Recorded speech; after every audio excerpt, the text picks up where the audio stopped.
candi di India. 2. Pada umumnya candi di Indonesia berfungsi sebagai tempat peribadatan dan makam. 3. Candi-candi di Indonesia dibangun oleh orang.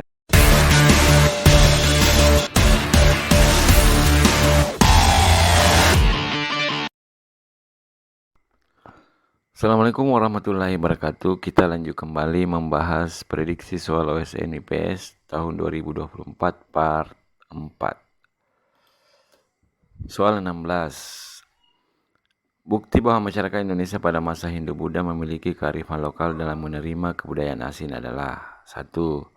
Fungsi candi-candi di Indonesia sangat berbeda dengan fungsi candi di India. 2. Pada umumnya candi di Indonesia berfungsi sebagai tempat peribadatan dan makam. 3. Candi-candi di Indonesia dibangun oleh orang Indonesia dan Brahmana dari India. 4. Pada umumnya struktur dan ornamen candi di Indonesia menyesuaikan dengan alam dan budaya Nusantara. Jawaban yang paling benar adalah A. 1, 2, dan 3, B. 1, 3, C. 2 dan 4, D. 4, E. 1, 2, 3, dan 4. Nah, pembahasannya, kita tahu bahwa masyarakat Indonesia memiliki kemampuan lokal jenius, yaitu menyerap unsur budaya lain dengan memadupadankan budaya tersebut dengan budaya sendiri. Jadi Indonesia tidak melupakan budaya negara sendiri atau kearifan lokal yang ada di wilayah. Ini dibuktikan dengan banyaknya candi yang memiliki ornamen yang menggambarkan budaya sendiri atau budaya lokal. Jadi jawaban yang paling benar adalah nomor 4, bagian D. Nomor 17. Bagaimana kondisi perairan pesisir pada saat terjadi curah hujan tinggi? A. Salinitas dan jumlah biota laut menurun. B. Salinitas meningkat dan biota laut menurun. C. Salinitas dan jumlah biota laut tidak berubah. Salinitas dan jumlah biota laut meningkat. E. Salinitas menurun dan biota laut meningkat. Kita lihat pembahasannya. Ketika curah hujan tinggi, maka salinitas menurun atau kadar garam menurun. Dan biota laut pun banyak yang mati. Otomatis biota laut persentasenya atau jumlahnya pun akan menurun. Nah, sekarang jawabannya adalah bagian A, salinitas dan jumlah biota laut menurun.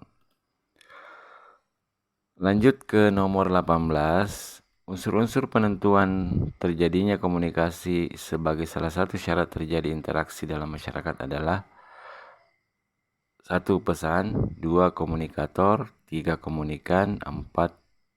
umpan balik. Jawaban yang benar adalah A. 1, 2, dan 3, B. 1 dan 3, C. 2 dan 4, D. 4, E. 1, 2, 3, dan 4. Nah, sekarang kita lihat pembahasannya. Unsur-unsur yang terdapat di dalam komunikasi itu ada pesan, ada komunikator, ada komunikan, dan ada umpan balik.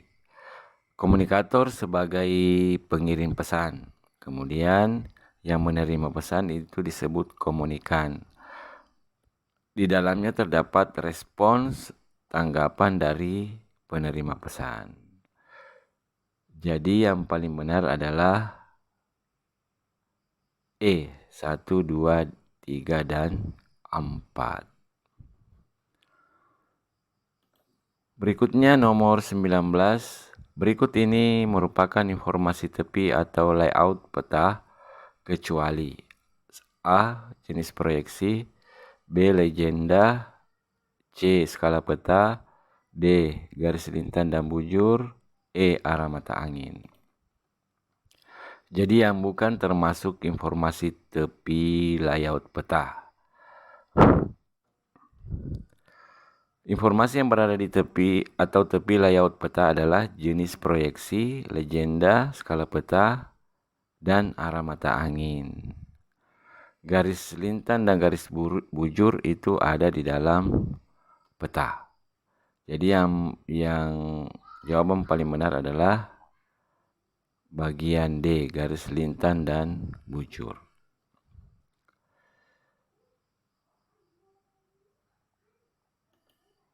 Nomor 20.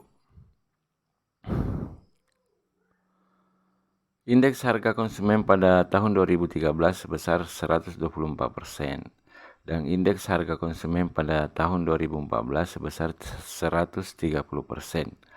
Besarnya laju inflasi pada tahun berjalan adalah A. 4,26%, B. 4,48%, C. 4,62%, D. 4,84%, E. 4,88%. Ya, jadi pembahasannya tentang inflasi. Inflasi itu sama dengan 130 kurang 124 per 124 kali 100%. Itulah inflasi. Nah, hasil perkaliannya itu adalah bernilai 4,84%. Jadi jawaban yang paling benar adalah bagian D. Sekian dan terima kasih. Next, kita lanjutkan nanti di pembahasan berikutnya.